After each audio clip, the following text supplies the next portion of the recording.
Vamos então hoje falar de uma questão bem técnica aqui, o problema de double spend ou double submit. Eles são mais ou menos o mesmo problema, tá? O double spend ele é mais ligado a bancos e transações, o double submit ele é mais ligado a formulários, né? Geralmente a gente descreve dessa maneira, mas felizmente a solução para ambos os problemas acaba sendo a mesma solução. O vídeo de hoje vai ser um pouco mais técnico, eu tenho notado que os vídeos mais técnicos têm ido um pouquinho pior. Se você conseguir deixar um like, eu vou apreciar bastante isso. E eu vou fazer esse vídeo de uma maneira que, enfim, você vai entender esse problema.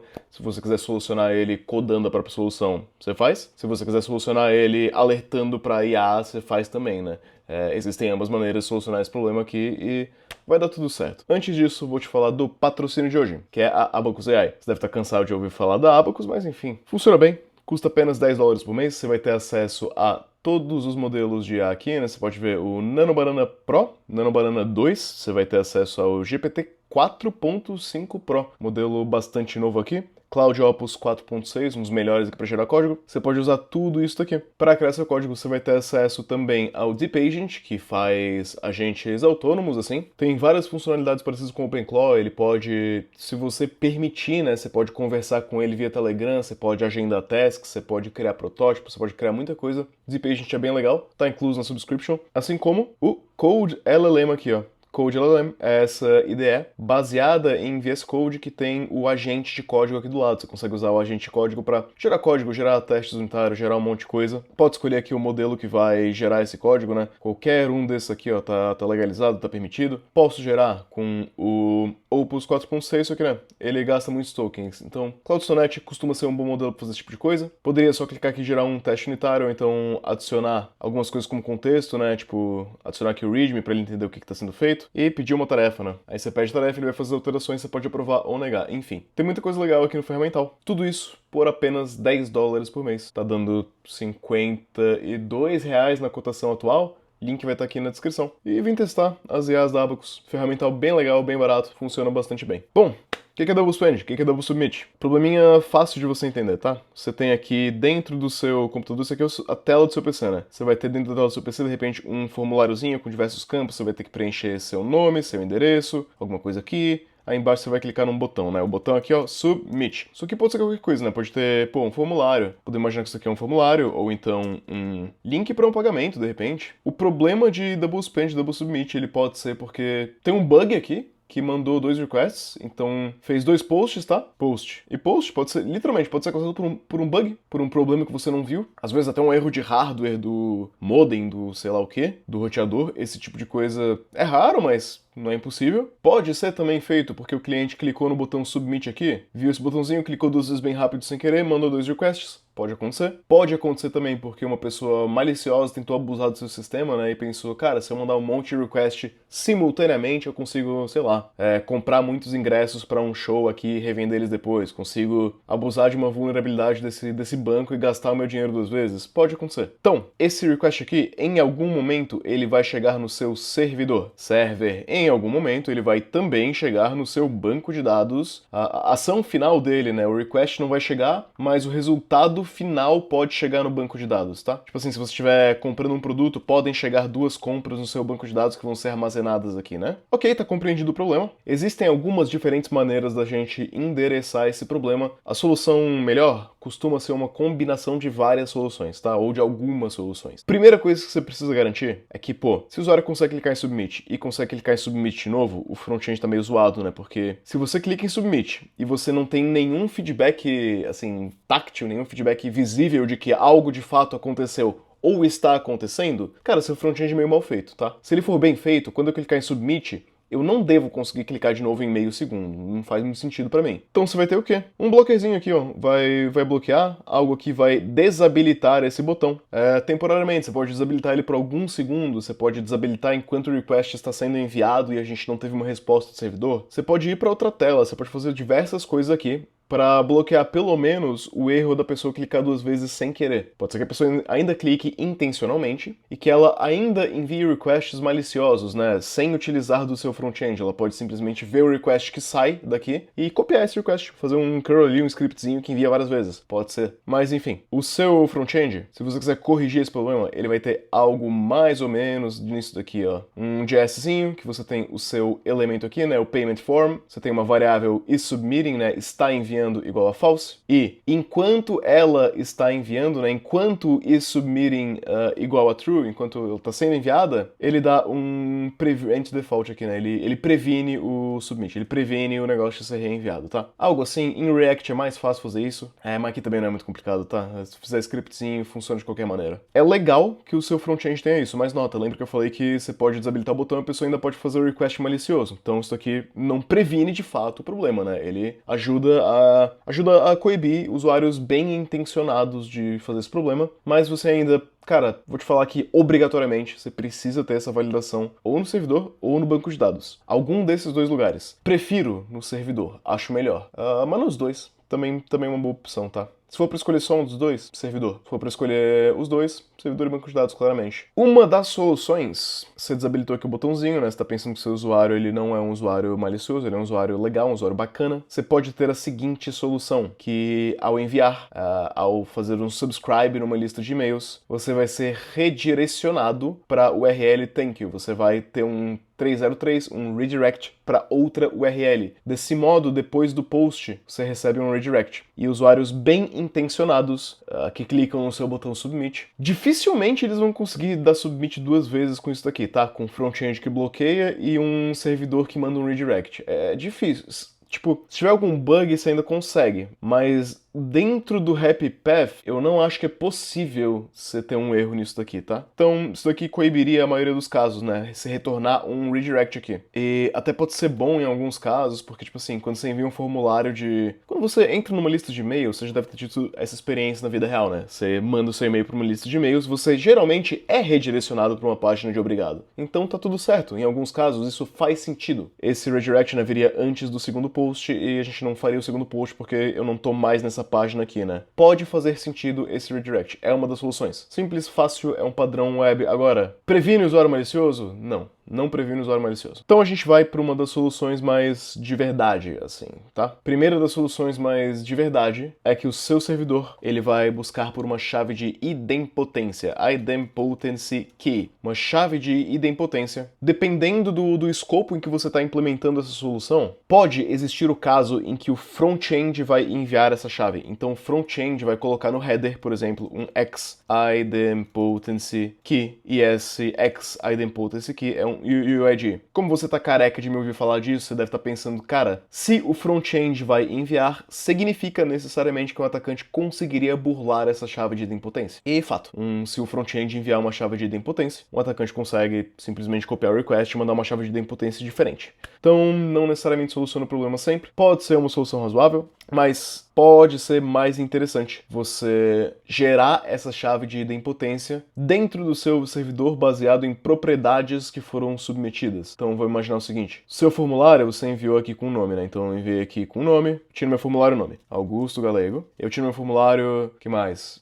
De repente, tava comprando uma passagem. Tava comprando uma passagem de Munique pra Las Vegas. Munique LAX, no dia, sei lá, 19 e 20 até... de Munique para LAX, vai dar umas 3 horas confuso. Às 23h40 vai estar pousando isso aqui. E eu tô pagando R$5.000. Tá? Comprei essa passagem aqui, tô pagando R$5.000. Eu posso construir uma chave de idempotência, que é, na verdade, um hash de todos esses campos. De modo que, se o front-end enviar todos esses campos dessa maneira, a minha chave de idempotência vai sempre ser a mesma. E eu não consigo, aí, eu identifico que é a mesma requisição, são os mesmos dados sendo enviados. E aí você pode falar, Galego, mas não faz sentido o front-end enviar um preço, um valor monetário em dinheiro, né? Então, beleza, se você acha que não faz, não faz. Então a chave de idempotência não vai mais analisar centralizar o dinheiro aqui. Chave de idempotência vai ser só nesses campos aqui, ó. Você pode pensar também, galera, mas, pô, essa chave de idempotência pode ser que eu comprei essa passagem uma vez hoje e pode ser que eu quero comprar ela de novo amanhã, por qualquer que seja o motivo, mesmo passagem. Eu cancelei e amanhã eu quero comprar de novo. Comprei hoje, cancelei hoje, amanhã eu quero comprar. Como é que faz aí? Aí, cara, você pode basear no horário do submit, né? Você pode ter aqui, pô, essa compra foi enviada no dia 24 de março, né? Então, se eu tentar fazer a mesma compra dia 25 de março, vai funcionar. Então você coloca isso também para ser parte do hash aqui que vai gerar a idempotência aqui. Enfim, você pega todas as informações, você vai usar uma hashing function, né? Hashing function isso aqui. Você não vai precisar codar nada disso, tá? Tá tudo resolvido para você na prática. Você vai só usar uma função que gera um UUID baseado nisso, ou em UUID ou alguma outra coisa, tá? Algum campo numérico aqui. E essa idempotência aqui, nessa chave aqui, agora sim, vai definir o que você vai processar ou não. Detalhe muito, muito, muito importante sobre a idempotência aqui, agora que você entendeu o que é que ela não pode ficar dentro do seu servidor se você tiver mais que um, né? É muito comum as aplicações web hoje em dia terem vários servidores ou funcionarem com base em Lambda, em aplicações, enfim, computação distribuída mesmo. Então você não pode salvar em memória dentro do seu servidor, porque essa solução não vai funcionar. A gente não consegue garantir que o nosso post vai sempre para o mesmo servidor. Pode ser que você tenha dois servidores, o primeiro post vá para um servidor, o segundo post vai para outro servidor, a chave de idempotência de nada serviu porque ela só ficou salva em um servidor. Ou seja, você precisa extrair ela do servidor e colocar ela em algum lugar que ambos servidores podem acessar. Nota como isso complicou o design do seu sistema, né? E, de fato, não tem muito como fugir disso. A gente precisa ter essa complicação aqui de alguma maneira. Isso que tem que estar em algum lugar, tá? Você pode ter isso num banco de dados, você pode ter isso onde você quiser, mas tem que estar em algum lugar e esse lugar tem que ser compartilhado entre servidores. Senão, não é uma chave de idempotência que de fato garante idempotência, tá bom? Então, se você não faz em memory, geralmente você vai botar a solução mais comum, acredito que seja uma máquina que roda Redis, tá? Você vai ter no ambiente cloud, existem soluções que vão, tipo, subir uma máquina que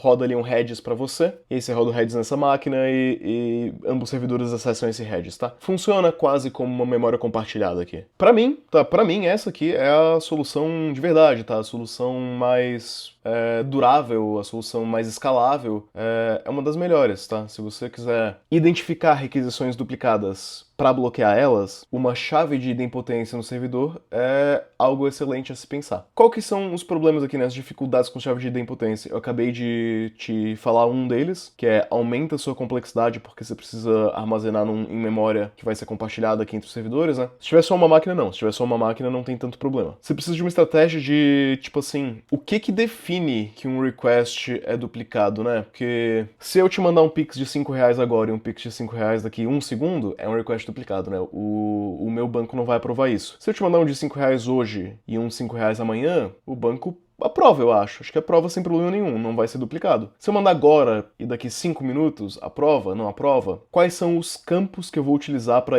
saber que isso é uma chave de idempotência, né? Se eu mandar um request de R$5, um Pix de R$5 pro, sei lá, o barzinho aqui da esquina, e depois mandar o Pix de R$5 para outro barzinho do lado desse um bar, aprova, não aprova? Não sei. Você precisa ter uma certa estratégia aqui do que identifica um request duplicado e o que não identifica, né? E também, a gente falou de Redis, né? Essa chave aqui vai ser pra sempre essa chave aqui? Tipo, você não vai armazenar chaves infinitamente pra todos os requests pelo resto da sua vida e da morte fria do universo, né? Tipo, alguma hora tem que deletar chaves antigas. Qual que é a expiration strategy, né? A estratégia de invalidação de cache. Como é que você faz o cache invalidation aqui? São algumas das dificuldades de uma chave de idempotência. Agora, se o seu serviço é sério e você quer seriamente bloquear requests duplicados, para algumas coisas, não importa tanto, tá?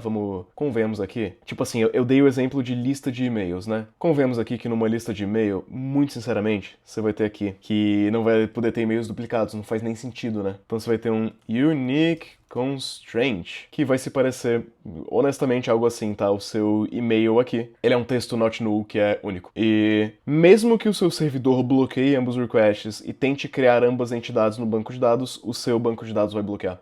Então você vai ter um unique constraint no banco de dados, tá? A vantagem disso bom, essa aqui é a solução final, real, verdadeira, que, de fato, impossibilita a criação de dois usuários com o mesmo e-mail. Fechou? Perfeito. Tá perfeitamente solucionado. Quais são as dificuldades aqui, né? se a gente vai falando numa uma transação bancária, qual que é o unique constraint de uma transação bancária? Não sei, velho.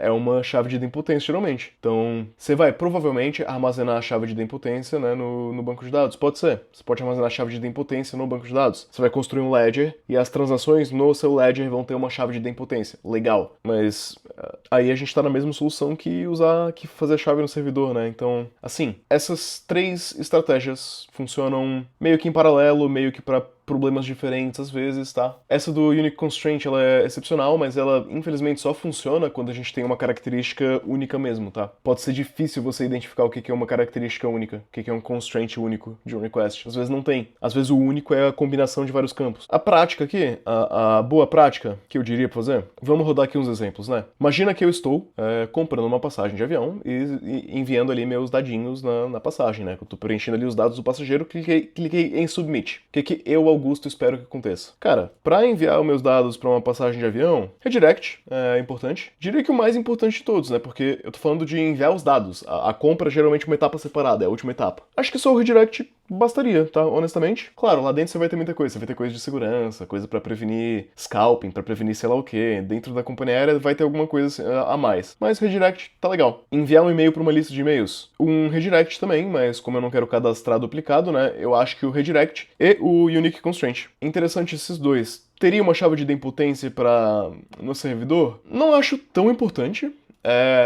Só se a gente tivesse algum gargalo meio estranho, assim, mas no banco de dados. Se não tiver gargalo, cara, você pode deixar. Eu acho que o redirect com Unique Constraint funciona, porque você pode deixar a pessoa processar 3, 4 vezes o nome dela, ela não sabe se ela já se inscreveu nessa lista, ela manda de novo. Não tem problema, não vai ser criado nada mais no banco, né? Acho que o redirect e Unique Constraint estaria de bom tamanho. Falou aqui de transação bancária, aí idempotency, importante. Falou aqui de gestão de estoque, produtos, gestão de tickets, coisas que existem um número limitado e de repente uma alta demanda de compra e tal, a gente começa a caminhar para um lado que a idempotência passa a ser bem importante, tá? Bom, quase todos os frameworks têm alguma solução nesse sentido. Você pode pesquisar o seu framework aí de front-end ou de back-end, geralmente vai ter alguma recomendação nesse sentido. Existem maneiras, digamos assim, padrão de se implementar essas coisas aqui, mas não é nenhum bicho de sete cabeças. Isso que eu acabei de explicar, se você der uma olhadinha em alguns códigos na internet, você consegue tranquilamente replicar isso daqui também, tá? Não são conceitos difíceis. Uma vez que você entendeu e absorveu esse conceito, você mesmo vai ter capacidade de ler um código assim, entender e fazer na sua própria aplicação. Você mesmo vai ter capacidade de explicar para uma IA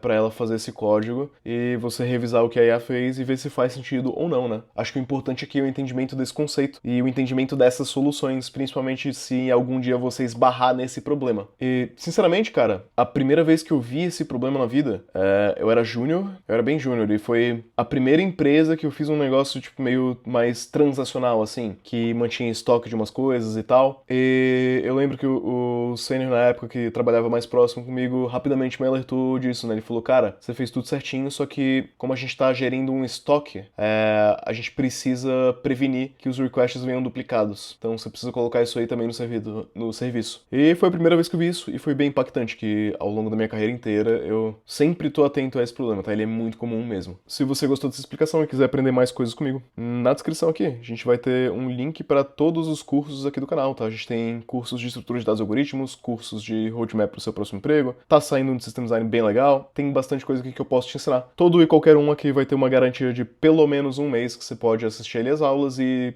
querer o seu dinheiro de volta sem precisar me dar nenhuma explicação, tá? Vai ter aí uma caixinha para você dar o feedback, eu leio os feedbacks sempre, mas a maioria dos feedbacks são positivos, inclusive são pessoas que decidiram que não precisam mais de tal curso por uma mudança de carreira e tal, esse tipo de coisa é geralmente feedback. Ou então a pessoa comprou muito na empolgação e de repente não vai ter tempo de assistir. É geralmente isso, cara, o que a gente faz aqui é bem bom, tá? Você pode comprar sem medo, você pode assistir aí durante um mês, no final, se não gostou, pede seu dinheiro de volta, a gente vai devolver sem nenhum problema, nenhuma burocraciazinha nesse sentido. Então, obrigadão, pessoal. Vejo vocês na próxima.